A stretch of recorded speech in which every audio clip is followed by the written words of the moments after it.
오늘 우리에게 주신 하나님의 말씀 마태복음 1장 20절에서 23절까지 말씀입니다. 우리 다 같이 한 목소리로 봉독합니다. 이 일을 생각할 때에 주의 사자가 현몽하여 이르되 다윗의 자손 요셉아 내 아내 마리아 데려오기를 무서워하지 말라. 그에게 잉태된 자는 성령으로 된 것이라. 아들을 낳으리니 이름을 예수라 하라. 이는 그가 자기 백성을 그들의 죄에서 구원할 자이심이라 하니라. 이 모든 일이 된 것은 주께서 선지자로 하신 말씀을 이루려 하심이니 이르시되 보라 처녀가 잉태하여 아들을 낳을 것이요 그의 이름은 임마누엘이라 하리라 하셨으니 이를 번역한즉 하나님이 우리와 함께 계시다 함이라. 아멘. 우리가 성탄절을 맞아서 예수 그리스도의 이 땅에 오심에 대한 그런 마음을 다시 되새김질하고 있습니다.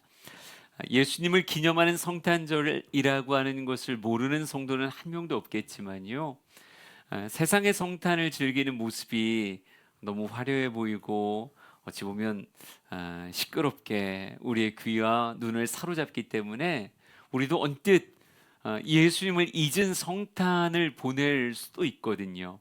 그런데 절대 우리 성도들이 그런 모습이 되면 안 되지 않습니까? 세상은 예수님 없이도 얼마든지 축제를 즐기며 선물을 나누며 나름 조명들과 음악들을 틀며 성탄을 보내지만 우리 모든 사랑하는 성도들은요, 반드시 그 안에 예수 그리스도의 오심에 대한 의미를 되새김질하기에 나에게 큰 기쁨의 좋은 소식입니다.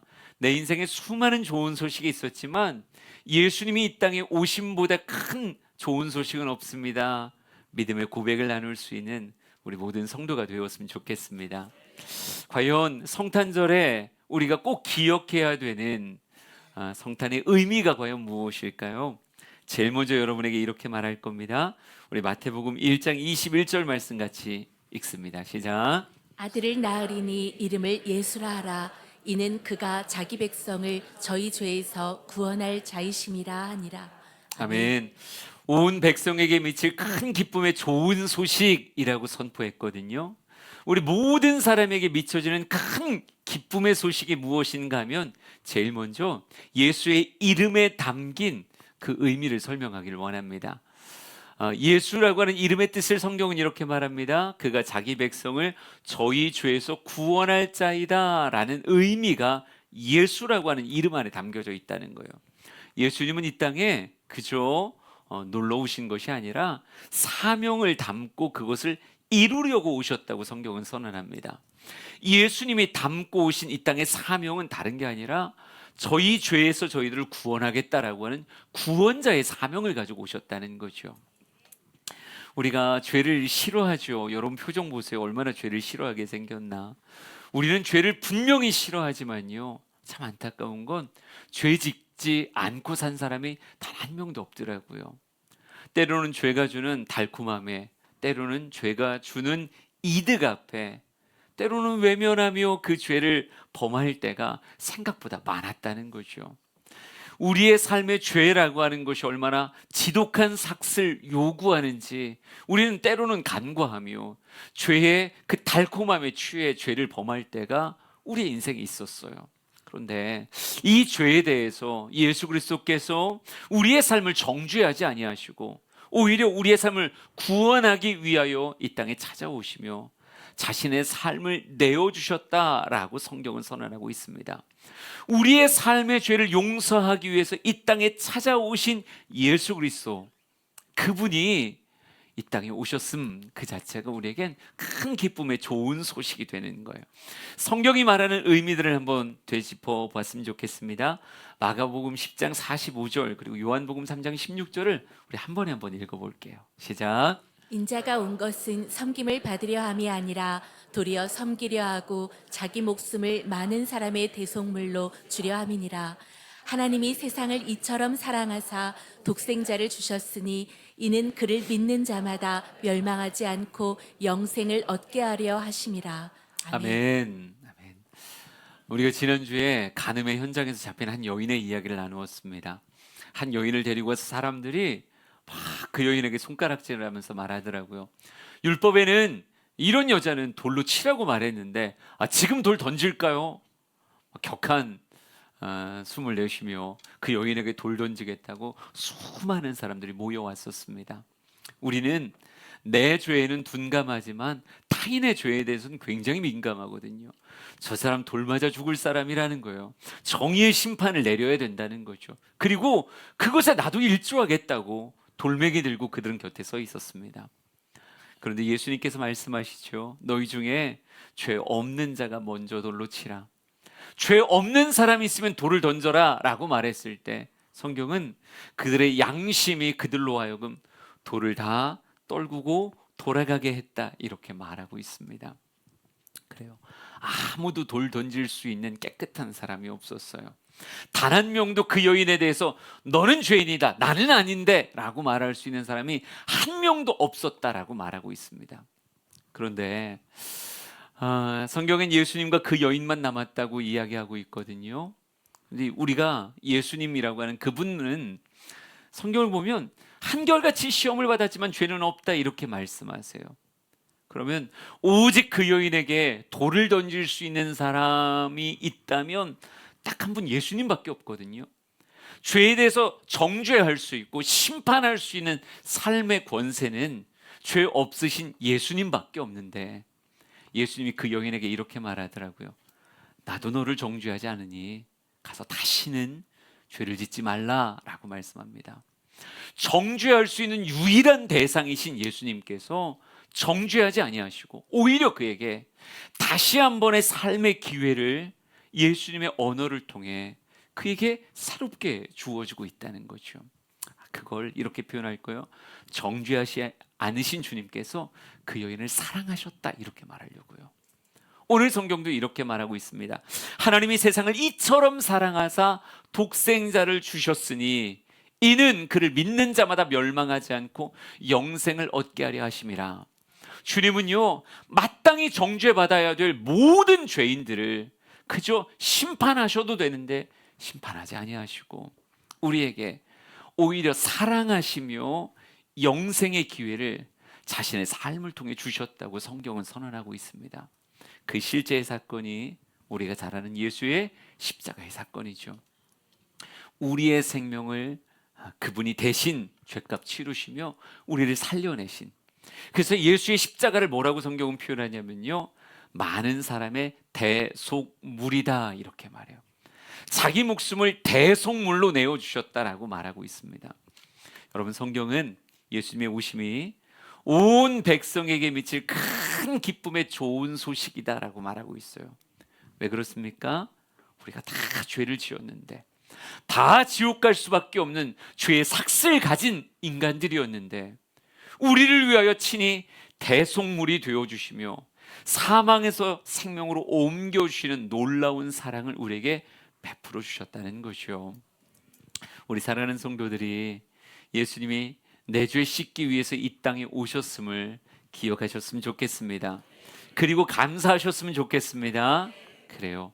예수님이 이 땅에 오신 것의 첫 번째 의미는 구주, 구세주라고 하는 의미를 담고 있습니다. 오늘은 여러분에게 예수님을 우리가 기뻐할 수 있는 두 번째 이유를 나누길 원하는데요. 마태복음 1장 23절에 말합니다. 우리 다 같이 읽죠. 시작. 보라 처녀가 잉태하여 아들을 낳을 것이요 그 이름은 임마누엘이라 하리라 하셨으니 이를 번역한즉 하나님이 우리와 함께 계시다 함이라. 아멘. 예수님의 또 하나의 이름입니다. 뭐라고 써 있냐면요 임마누엘이라 하리라 이렇게 말해요. 성경은 친절하게 이렇게 써놨습니다. 이를 번역한즉 하나님이 우리와 함께 계시다라고 이렇게 써 있어요. 예수님의 오심을 우리가 크게 기뻐해야 되는 두 번째 이유는요 임마누엘이라고 하는 그 단어가 나의 삶의 실제가 되었기 때문이다라고 말할 수 있어요.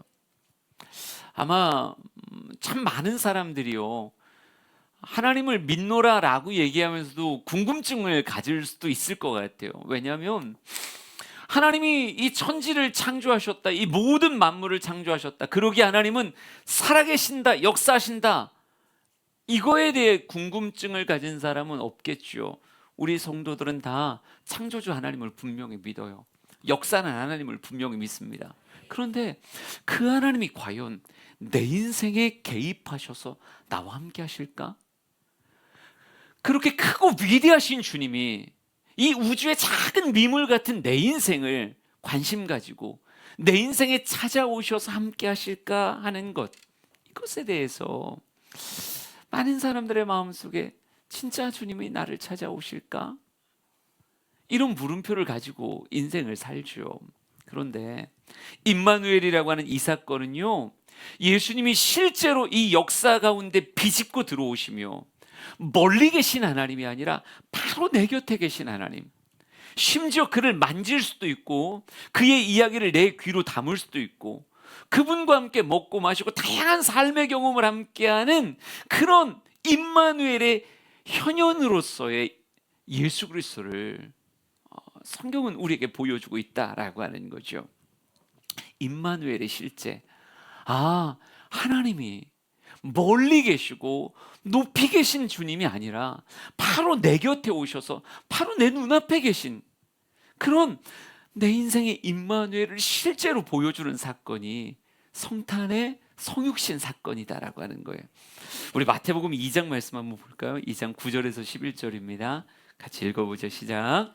박사들이 왕의 말을 듣고 갈새 동방에서 보던 그 별이 문득 앞서 인도하여 가다가 아기 있는 곳 위에 머물러 서 있는지라. 그들이 별을 보고 매우 크게 기뻐하더라.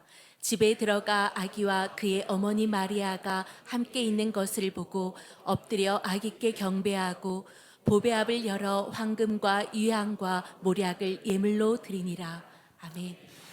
동방의 박사들에게 하나님의 존재는요, 어찌 보면 멀리 보는 별과 같은 존재였을 것 같아요. 근데 그 별의 이끌림을 따라 산을 넘고 물을 건너 한 걸음 한 걸음 걸어왔을 때 그 별이 조명하는 곳, 이곳이다 라고 말하는 그 장소에서 누구를 만났냐면요, 어머니 마리아의 품에 안긴 아기 예수님을 보았습니다. 성육신하신 임마누엘 되시는 하나님의 모습을 작은 아이의 모습으로 실제 자기의 눈앞에서 본 거예요.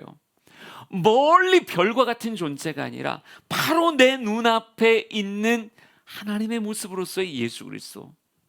예수 그리스도의 눈과 나의 눈이 맞닥뜨리고 예수 그리스도의 목소리가 내 귀에 들리고 그 손을 만질 수 있고 그 발을 만질 수 있는, 그러기에 동방 박사는요, 그 예수 그리스도와 함께 있는 그 장면 앞에 엎드리고 경배하며 자기의 삶의 옥합을 열어 황금, 유향, 모략을 예수께 드렸다 이렇게 말하고 있어요.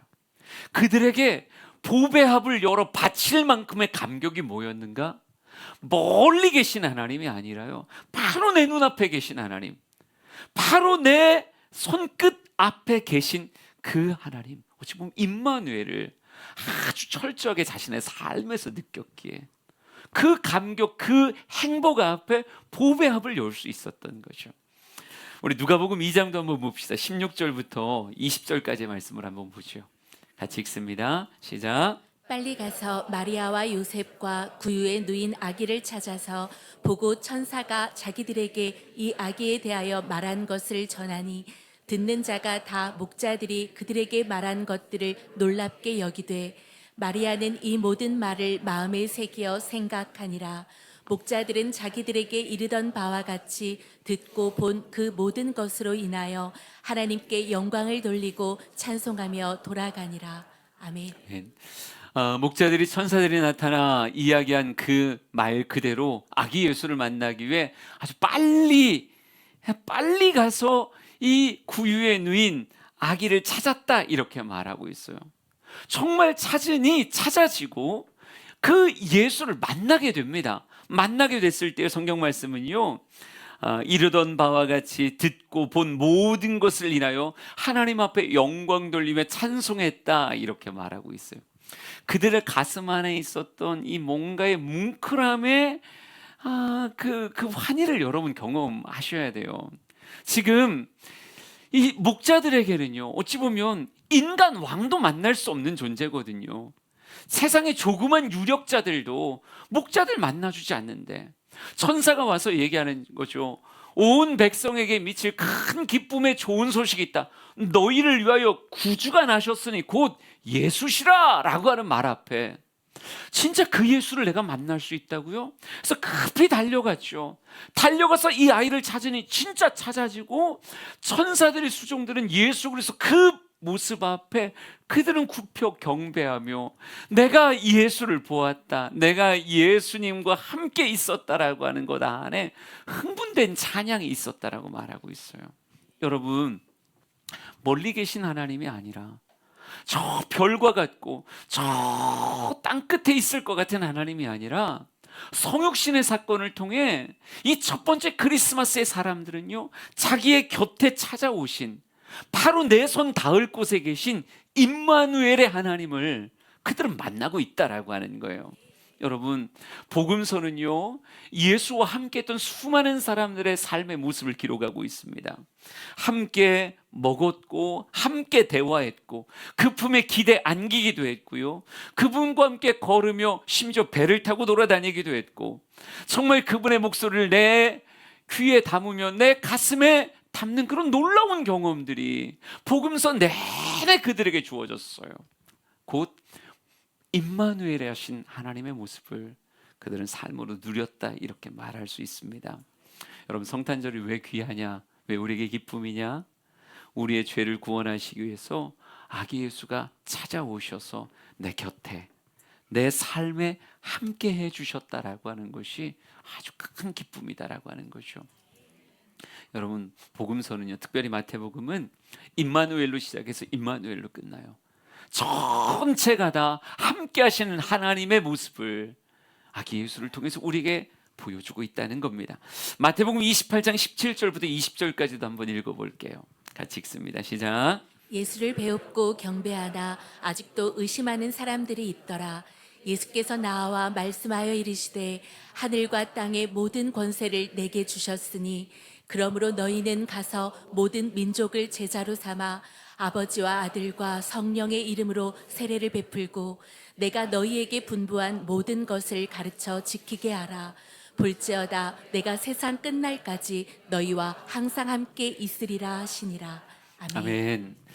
임마누엘의 약속을 시작하신 그 예수께서 마지막 28장에서도 임마누엘 그 말씀을 다시 선포하십니다.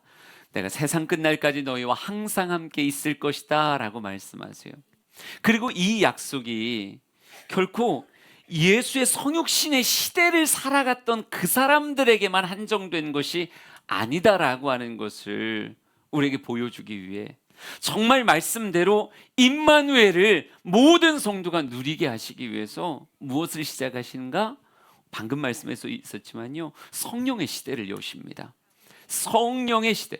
어찌 보면 성육신의 시대에도 어떤 이는 임마누엘을 누렸지만 어떤 이는 임마누엘을 누리지 못했어요. 육신이라고 하는 것 안에 계셨던 예수님은 누군가에게는 임마누엘이었지만 누군가에게는 같은 시대를 살지만 누리지 못하는 임마누엘이었거든요. 근데 모든 예수를 믿는 자에게 임마누엘의 복을 열어주시기 위해서 성령님이라고 하는 분을 우리의 마음 안에 담아주십니다. 요한복음 14장의 말씀을 같이 볼 거예요. 16절, 17절 말씀을 읽어보죠. 시작. 내가 아버지께 구하겠으니 그가 또 다른 보혜사를 너희에게 주사 영원토록 너희와 함께 있게 하리니 그는 진리의 영이라 세상은 능히 그를 받지 못하나니 이는 그를 보지도 못하고 알지도 못함이라. 그러나 너희는 그를 아나니 그는 너희와 함께 거하시며 또 너희 속에 계시겠음이라. 아멘. 아멘. 성경 우리에게 이렇게 말합니다. 보혜사 성령님을 너희에게 주겠다. 보혜사 성령님을 예수의 영이라고도 표현하는데요, 성경은 이렇게 말합니다. 그는 너희와 함께 거하시며 너희 속에 계시겠다, 이렇게 말하고 있어요. 우리가 이 땅의 삶을 살아가면서 누리는 큰 기쁨의 좋은 소식 중에 하나가 성령의 시대를 살아간다는 거예요.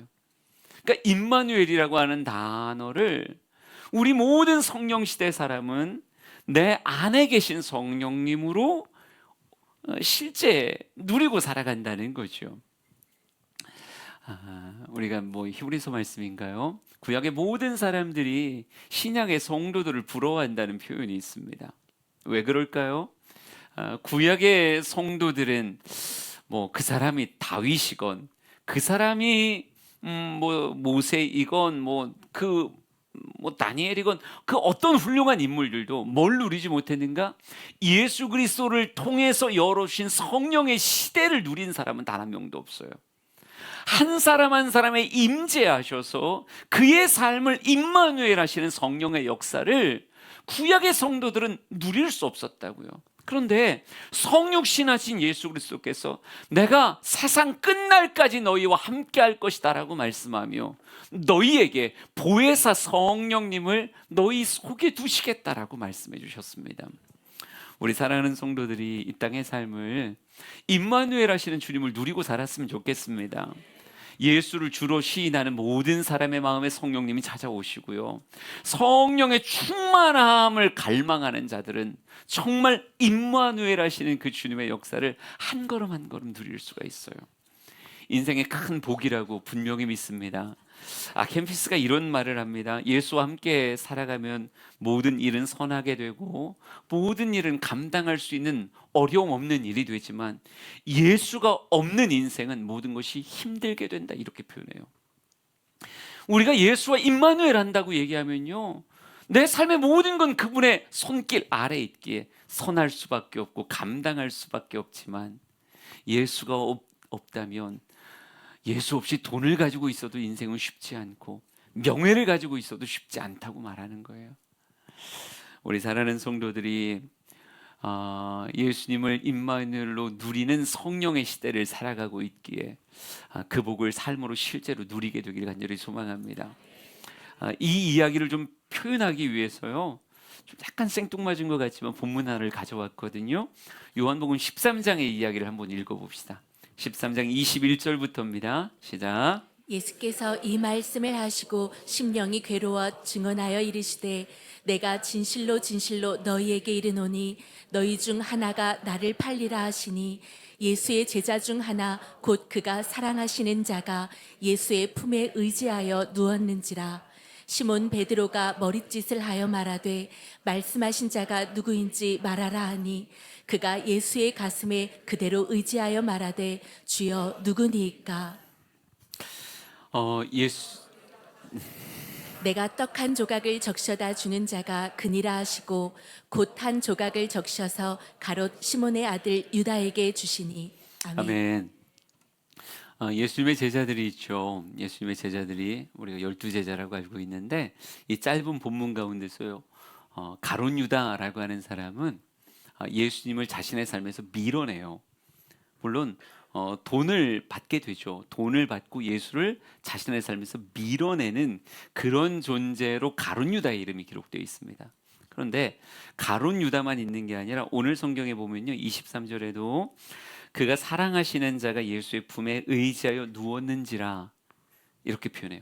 예수의 제자 중에 그가 사랑하시는 자가 예수의 품에 기대어 누워있다라고 말합니다.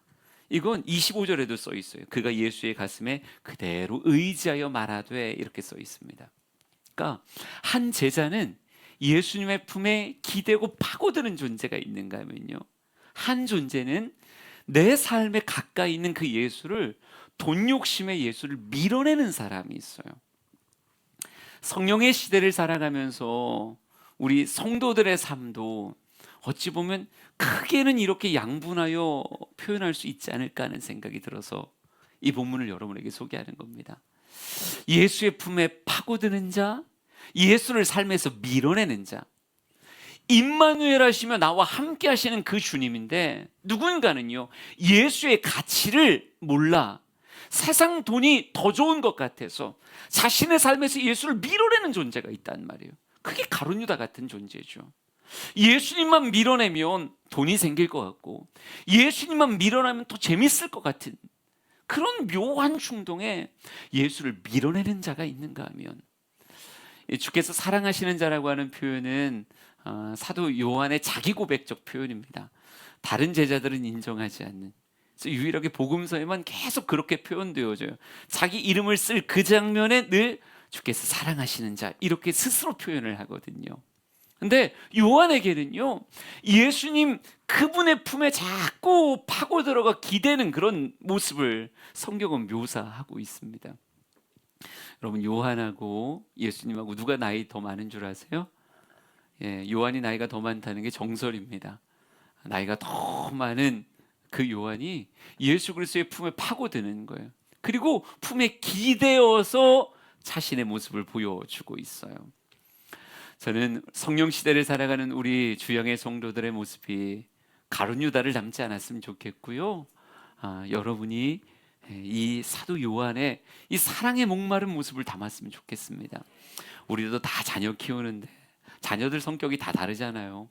어떤 친구들은 집에 들어오면 문 닫고 들어가서 자기 방에서 안 나오는 사람도 있고, 어떤 친구는 분명히 자리들이 있는데도 불구하고 꼭 옆에 와서 앉고 몸을 기대 있고 그러면서 말하는 그런 사람이 있다고요. 여러분, 누가 더 사랑스럽던가요? 누구에게 손이 더 가던가요? 예? 정말 손에 떡 하나 들고 있다고 생각하면 누구 주시겠어요? 문 좀 열어봐라, 떡 좀 주게. 제발 문 좀 열어줘라, 떡 좀 주게.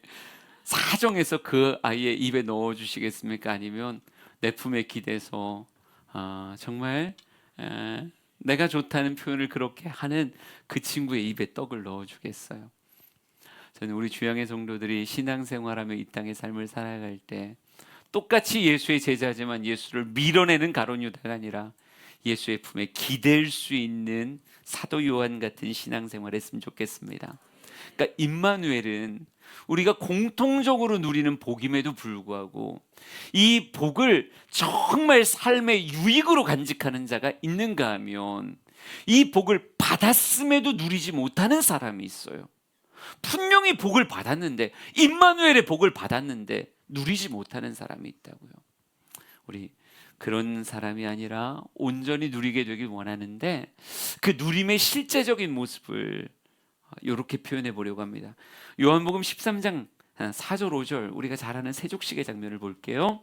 같이 읽습니다. 시작. 저녁 잡수시던 자리에서 일어나 겉옷을 벗고 수건을 가져다가 허리에 두르시고 이에 대야에 물을 떠서 제자들의 발을 씻으시고 그 두르신 수건으로 닦기를 시작하여. 아멘. 예수님께서 자신의 몸을 기대시며 자신의 곁에 있는 제자들에게 저녁 먹을 때 갑자기 벌떡 일어나시더니 수건을 허리에 두르시고 그리고 대야에 물을 떠서 한 명 한 명을 씻깁니다. 예수님께 기대는 신앙생활이 실제로 뭘까라고 얘기했을 때 예수님은 그냥 임마누엘 하셔서 가만 계시는 게 아니라 늘 우리를 씻기기를 원하시더라고요. 예, 이미 목욕한 자임에도 불구하고 십자가의 은혜를 받은 자임에도 불구하고 우리는 일상의 삶을 살아가면서 또 죄를 짓고 또 후회할 행동을 하는 이런 일들이 많죠. 근데 예수님께서는 임마누엘의 복으로서 다른 거 하시는 게 아니라 내 인생에 찾아오셔서 주의 보혈을 통해 다시 한번 나를 씻어주시는, 다시 정결하게 하시는 그 은혜를 우리에게 베푸시더라고요. 저는 임마누엘 하시는 그 예수님을 통해서 날마다 씻어지는 경험, 그의 사랑으로 그의 은혜로 날마다 씻어지는 경험이 우리 모든 성도에게 있었으면 좋겠습니다. 하나만 더, 요한복음 21장 12절 13절도 한번 읽어볼게요. 시작. 예수께서 이르시되 와서 조반을 먹으라 하시니 제자들이 주님이신 줄 아는 고로 당신이 누구냐 감히 묻는 자가 없더라. 예수께서 가셔서 떡을 가져다가 그들에게 주시고 생선도 그와 같이 하시니라. 아멘. 예수님께서 사랑하는 자들을 위해서 떡도 구우시고 생선도 굽더라고요. 그러더니 그들을 불러서 와서 조반을 먹어라 이렇게 말해요. 예수님은 예수님의 사랑하는 자들을 먹이기를 원하십니다. 그러니까 임마누엘의 주님은 내 삶에 그냥 함께 계시는 게 아니라 나를 씻으시길 원하시고 내게 주님의 것을 통해 먹이고 공급하시는 일을 주님은 원하신다라고 표현하고 싶어요. 우리 주양의 모든 성도들이 주님으로 인해서 늘 한 끼의 영의 양식을 늘 취하는 사람이 되었으면 좋겠습니다. 이스라엘 백성들의 광야 시간에 한 번도 만나가 거른 적이 없듯이 주님은 늘 우리를 위해 떡을 구우시고 우리를 위해 생선을 구워주시는 그런 분이세요. 와서 편안히 먹으라 라고 말씀할 때 아멘하며 여러분이 육의 양식뿐 아니라 영의 양식을 예수를 통해 늘 공개받고 누릴 수 있는, 그것이 임마누엘의 복을 누리는 실제가 아닐까 생각이 돼요. 우리 주영의 모든 성도들이 늘 예배하며 나의 삶을 정결하게 씻어주시는 그 사랑을 경험하길 원하고요, 임마누엘 하셔서 늘 나에게 영의 양식을 공급하시는 그 은혜를 삶으로 누리기를 원합니다. 이게 임마누엘의 복을 삶으로 누려가는 실제의 모습이 아닐까 싶어요. 예수를 밀어내는 자인가 아니면 예수의 품을 파고드는 자인가, 나는 과연 이 성탄절을 통해서 어떤 방향의 신앙생활을 하고 있는지를 돌아보셨으면 좋겠고, 꼭 예수의 품에 파고드는 사도 요한 같은 모습이 여러분의 모습이기를 원합니다. 우리 예수 예수 이 찬양 부르면서 주님 앞에 나아가죠. 슬픈 마음 있는 자, 슬픈 마음 있는 자, 눈과 영혼 병든 자, 누구든지 부르시오, 예수 이름 부르시오. 그 이름을 믿는 자, 그 이름을 부르는 자, 그가 어떤 사람이든 그는 구원 얻으리. 예수 예수 고백합시다. 예수 예수 오 능력의 그 이름 예수, 나 외쳐 부르네.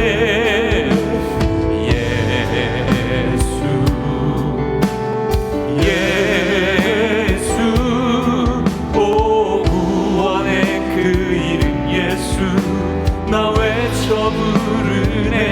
예수 그리스도. 은과 금 내게 없으나, 은과 금 내게 없으나, 난 가진 너에게 주니. 능력의 이름 예수라, 그 이름을 붙드시오. 그 이름을 믿는 자, 그 이름을 부르는 자, 그가 어떤 사람이든 그 주의 영광 보리라. 고백하자. 예수 예수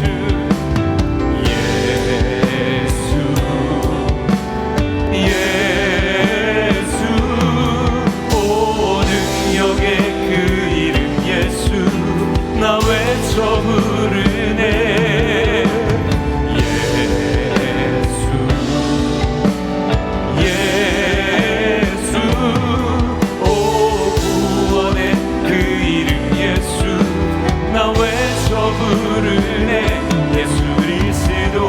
다시 고백합니다. 예수 예수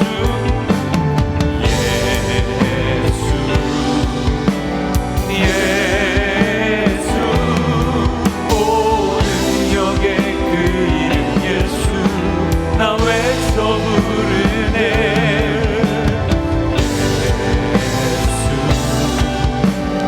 예수 오 구원의 그 이름 예수, 나 외쳐 부르네.